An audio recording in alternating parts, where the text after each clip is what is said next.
Welcome to REST, which stands for Resiliency and Empowerment Seminar today. I am your host, Susan Gans, and I am the founder and strategic advisor with Gans Strategic Solutions, where we work at the intersection of business and human behavior. This show is about highlighting the CEOs of small and mid-sized businesses, executives of nonprofits, and other community leaders. We shine a light on the journeys of these leaders, as well as their organizations, and how they are being resilient, especially today in these challenging times. I am so excited to introduce today's guests. Today we have Scott Mason. He is a motivational and keynote speaker, as well as principal of Scott Mason, LLC, which provides small business consulting services with respect to operations, revenue growth, and strategy, in addition to leadership and management mentoring services. Prior to that, he was co-principal and president of the Brooklyn Press, a silkscreen printing company with locations in New York City and Newburgh. Previously, Scott was the general counsel and vice president of operations for the Urban Resource Institute, the USA's largest provider of domestic violence shelter services and an operator of homeless shelters.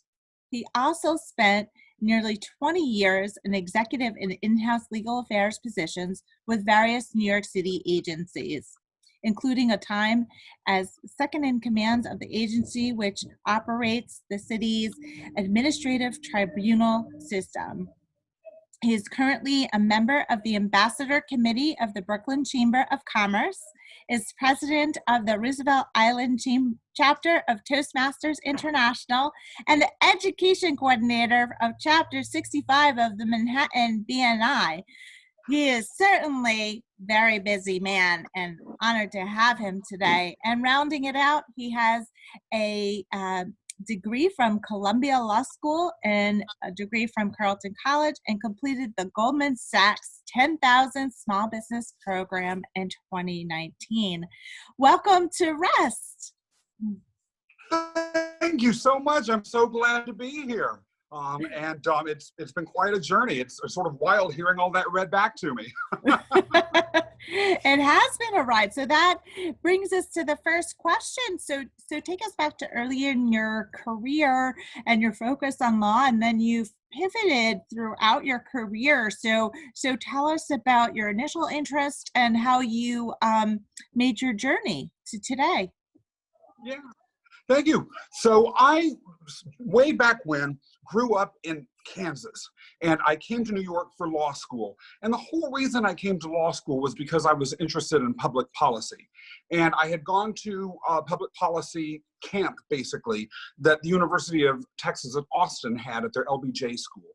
And during that camp, I attended a panel where someone asked, if you're interested in public policy, is there any reason not to get a law degree as opposed to a public policy degree? And the people in the panel all said, no, actually, you should get a law degree. So, oops, I guess that kind of defeated the purpose of that panel, but I went and got a law degree, and I started out working for the city of New York because I figured it would be an exciting chance to really work on some of the biggest public policy issues and challenges that there would be in an urban environment in what's, let's face it, the alpha city on this planet, New York. And so I went to law school to do that, got a job, started out doing litigation because that's what young lawyers do, and then gradually worked myself into various agency positions. Some of them were law related, some of them were counsel related, some of them were management related. I gradually moved away from strict legal practice because I found it frankly boring, and into more and more of these policy and management roles, because I felt like there was a better chance to be building something, to be making change, and to have an influence on what was happening in the city. But as I approached my 20th year, I hit a pivot point in my life. I began to realize that I was increasingly unhappy. I wasn't political, so I advanced to a pretty high level, but not as high as I might if I were, let's say, a mayoral appointee. The mayor that was in existence at the time, Michael Bloomberg, was going to be leaving soon anyway. And at that point, I assumed I was going to be fired.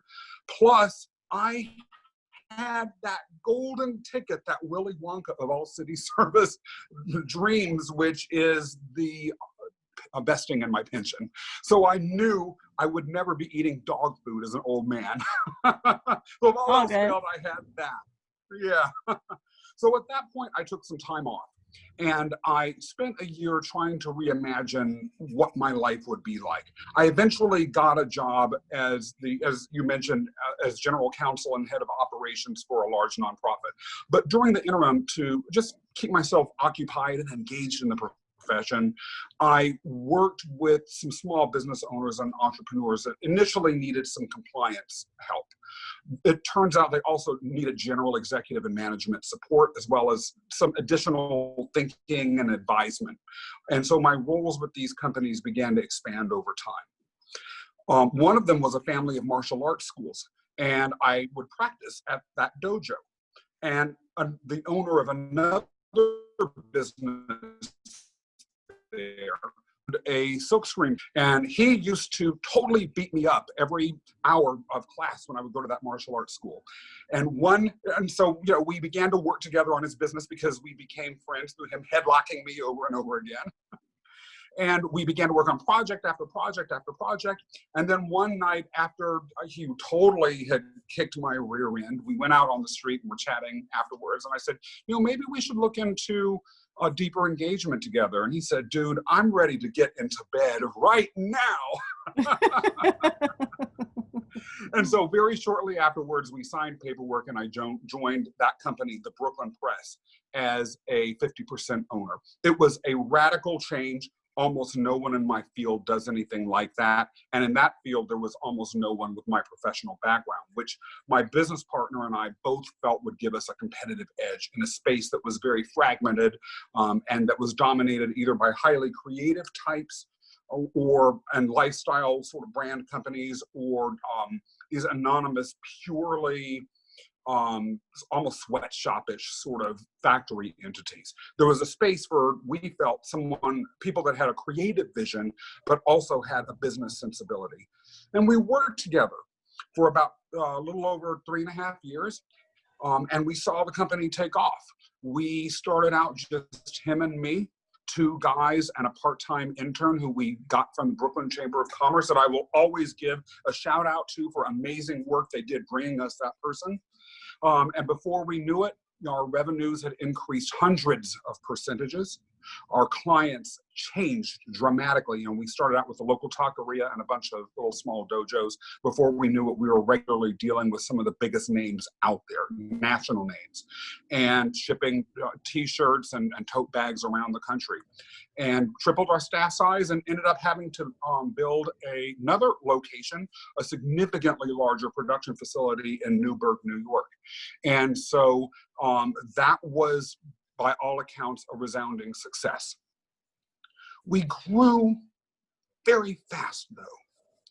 One of the things that happened when you grow that fast and when you scale, we had originally viewed that second location as part one of a multi-step plan for world domination, or at least expansion into other physical markets, particularly other cities up and down the East Coast and then maybe then beyond. But it's one thing to plan for those things, one thing to strategize around them, it's one thing to dream about it, it's another thing to live them. I loved the growth process. I was energized by it. Yes, as you and I'm sure everyone who's watching this podcast will know, when you're growing like that, it's your life, 7 in the morning till night, 7 days a week. That's what I was focused on. It might have been getting capital, meeting with potential investors, whatever. At one point, we were talking about buying out another much larger company. That was all put into the mix. It's another thing to live it. And I think that my business partner, at the end of the day, really was not comfortable with the direction we were moving in, living it. And I don't fault him for that. Sometimes you have to live through something to understand that it's not right for you. And so at the end of 2019, we came to a very amicable parting of ways. We called it, using the words of a great divorce lawyer that I know, we decided to have a divorce without destruction. And we felt that I should be the one to move on, because after all, he had been a screen printer his entire life. I had many prior lives, behind me. And so I had more experience and a deeper well of contacts to leverage. And most of the business development that we'd done had been through networking that I'd been heavily involved in. So I also had that whole pool of networking friends and associates that I could also use to help pivot me in the next direction. And thus began what is really the most exciting part of my life. I spent all of quarter four of 2019 in a period of thinking. I went to an all-male men's retreat in the wilderness that was about finding your mission. I talked to people who just seemed to drop out of the sky every day, offering to help me. Talked to a couple of career coaches, just meditated and journaled. And with that, what began to become apparent was my new path needed to be, just began to formulate. And so really before I knew it, as I began to tell people that I was leaving, quite quickly, really before I even had a bank account, an invoicing system, or even a business entity in place, I had clients that wanted to work with me with me doing business consultations for them around things like operations and HR, planning, strategy, revenue, growth, those sorts of areas.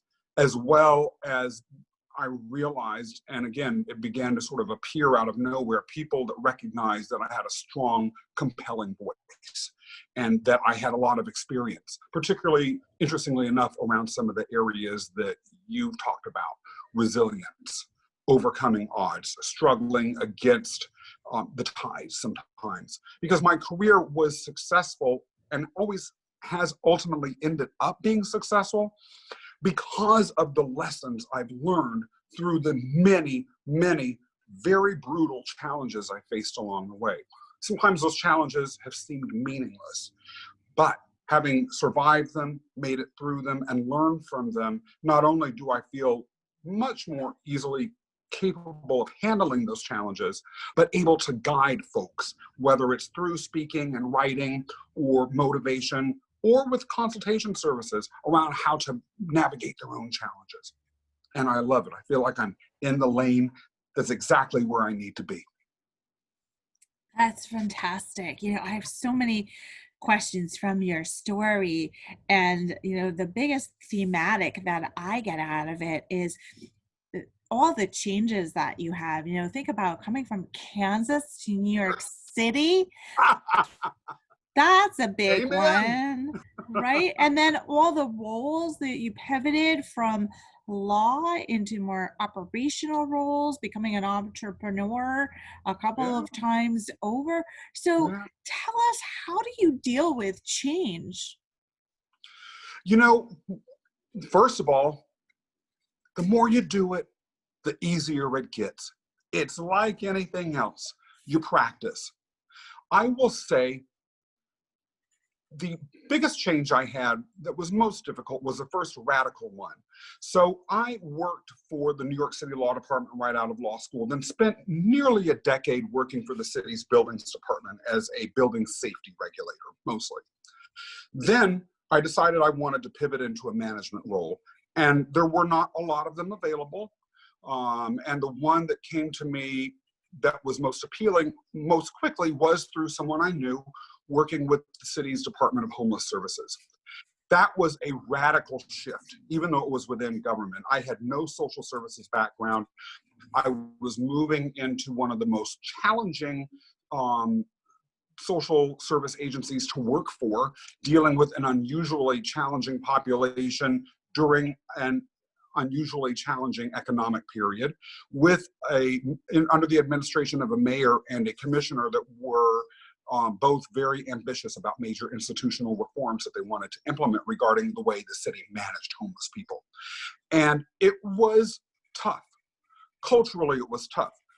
the buildings department, it was mostly architects, engineers, and inspectors. It was all about business, facts, numbers, measurements. We would go into a meeting, look at the agenda, and just bam, bam, bam, go right through. That did not work in a social services agency. And I got feedback, for instance, initially that I was overly harsh or unfriendly or didn't care about the way people were. I didn't understand and needed to learn how to socially massage people. I needed to figure out the dynamics of a very radically different culture that I was in. I also needed to figure out the whole social services landscape that I and my staff were operating in. And there were times when I wanted to quit. At one point, I called up my old boss and I told her, look, is there any room for me to come back? I think fortunately, there really wasn't because I had to learn to adapt. And once I had gone through that whole transition, which took me a year to really adapt, and the supervision style I was under, the staff I had, totally different than I encountered before. Then gradually, each time it became better.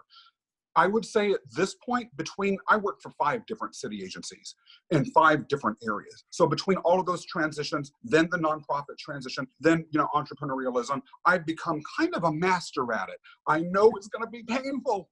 It's going to be hard. And I know I'm going to be uncomfortable and feel weird and mess up a lot. But I've come to the point where at least I can laugh about it and be very confident that I can make it through. Absolutely. So, one of the thematics too that come out of your stories is the importance of relationship building and networking. So, can you talk to us about that? And also, it seems to me that you probably had some mentors and sponsors or advocates along the way. So, talk to us about that as well. Actually, I'll talk about the mentoring in a very different way than you might expect.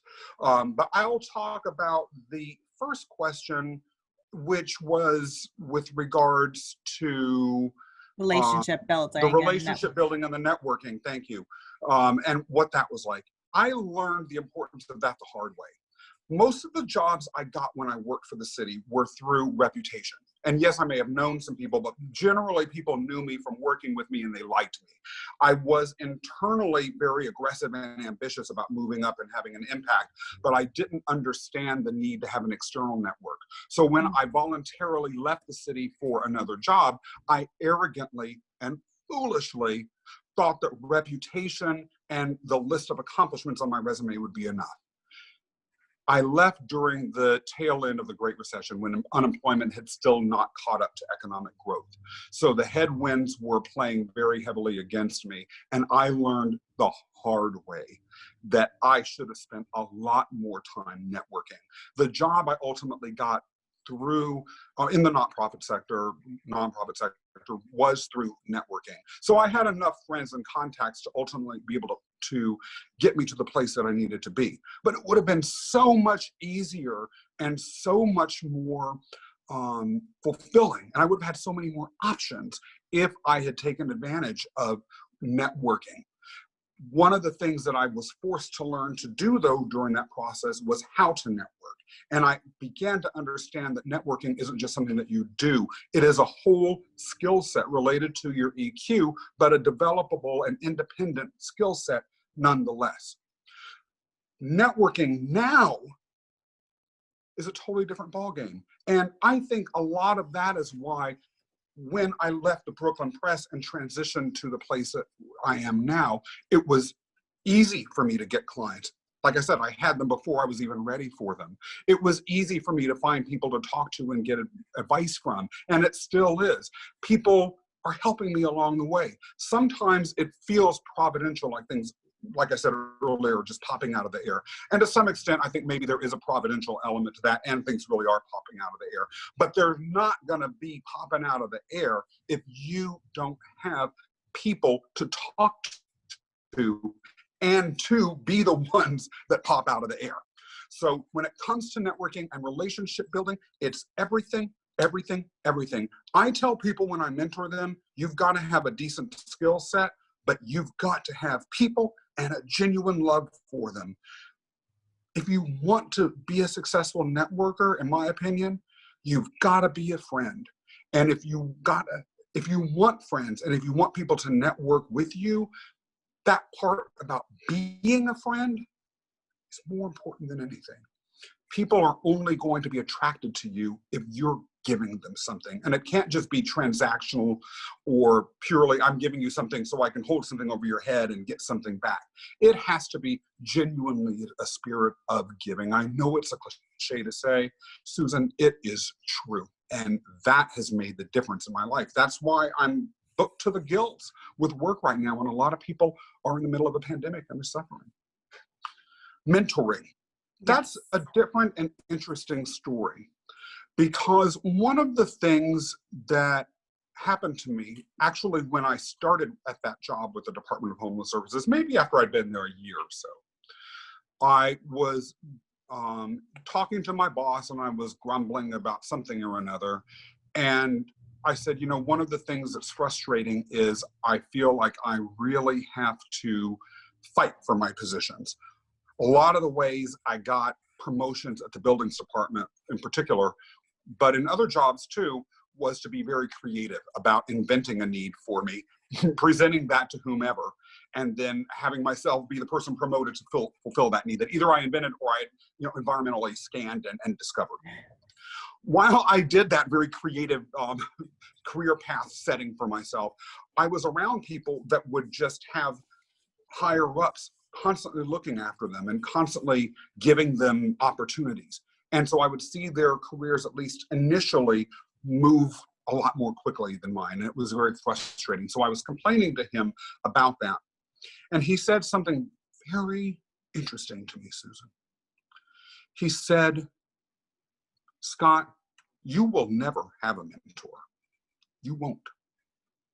Your personality, the way you present, the way you interact, and the way people view you is such that it just will not happen for you. And I was very upset and sad when I heard that. But he then said, in light of that, what I recommend for you, Scott, is that you become your own mentor, that you really work on that, on developing that skill for yourself. And as painful as those words were to hear from him, they were some of the most valuable that I've ever heard. Right then and there, I began to aggressively look for leadership development opportunities that the city had to offer, and began to request that I apply for them. Or I began to try and figure out, how did business leaders out in the world that might have had to overcome obstacles learn how to be leaders? And one of the things I did back then that I still do now would be to put together a curriculum for myself of leadership or substantive areas that I need to learn and develop. And I put that together every year. And I buy books that are related to those areas, and those authors are my mentors. Now, there have been people that have come along since then and in one way or another helped me, particularly in this current iteration of my career. Some people that are further along, particularly in either sales and development or public speaking, have, those folks have spent time with me and they've offered really great advice. And I hope that I've been able to reciprocate and add value to them and that I've shown appropriate appreciation for their kindness. But I will never stop being a mentor to myself. I'll never stop putting that curriculum together for myself. I'll never stop viewing myself as perhaps not having a mentor, but having multiple mentors.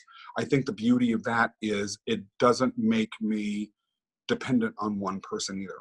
And one of the interesting things that's happened has been that once I began to do that, my career began to escalate very dramatically. And in fact, it's been a lot more diverse, interesting, and accelerated than many of the people who were reliant on one mentor. I'm not saying mentors are bad. I wish to heavens I'd had one. But there were lessons that I needed to learn and that I got to learn by virtue of the fact that that really didn't happen for me through most of my career. Yes. So, you're really describing resiliency. You've crafted your own way and you've learned how to adapt to change. And it's also very empowering, but can you just expand upon empowerment and how you in particular empower others? Yeah. You know, I'll go back a little bit and tell a story from my college years. Back in the 80s when I was in college, I just dated myself. Okay. It was it was not particularly acceptable to be gay.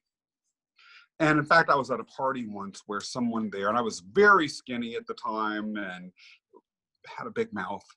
And one of the football players I heard had forbidden his girlfriend to hang around me because he didn't want her near gay people. So having had a little beer in my system, I went up and I confronted him. And he said, you know, I could take your scrawny little self with one hand, squeeze your neck, and kill you right now on the spot. Now, Oh, fortunately, really? we're in the, yeah, wasn't that sweet? So fortunately, we were in a big party, and I dared him to, and of course, he couldn't. However, later someone said, Scott, you need to get some muscle to match your mouth. And so I started to lift weights. And I lifted them and I lifted them. I became kind of obsessed with physical fitness and getting strong. And the reason I tell that story is because how I interpreted strength at a less mature phase in my life was around physicality and the ability to use ownership of physical space or whatever gifts that I had, other versions of my physicality, other physical manifestations, for instance, my law degree or my position in a particular hierarchy might be physical manifestations or some sort of external manifestation of strength that it was easy in a very immature sort of way to use as tools to feel empowered. Like I mentioned earlier, when I left the city, I got involved with working for this martial arts company that had me training there, which is where I met my ultimate business partner. And one of the things that this school does is focus on the philosophical and internal self-development metaphor that it argues the martial arts really are. And through that, I began to see very clearly that what true strength was the development of my character inside. And and it was great that this happened when it did, by the way, because I was in my early 40s. And so I was at a very vulnerable time to be unemployed. Not only was the economy not good, but the newspaper was full of stories every day of men my age that were becoming permanently unemployed because they were overpriced, maybe a little bit on the older side, and they just were not deemed hireable. So I realized that I was being stripped of a lot of the externalities that I felt gave me strength. And in your 40s, your body changes. I didn't have a title. I didn't have position. My degree had happened 20 years before. No one gave a darn. And so I had to learn that things like self-discipline, mental check-ins, kindness to others, how I dealt with stress, and my identity generally as something that I would formulate from within and develop a solidity around were actually going to have to be my sources of power. It really was almost a Darwinian experience. I developed because I had to. Again, it was painful, Susan, for life and for nature when it came to my body to put me in the position that I was in. But I'm thankful to this day for that, because also when you go through something like that, you acknowledge a multiplicity of vulnerabilities that you're facing.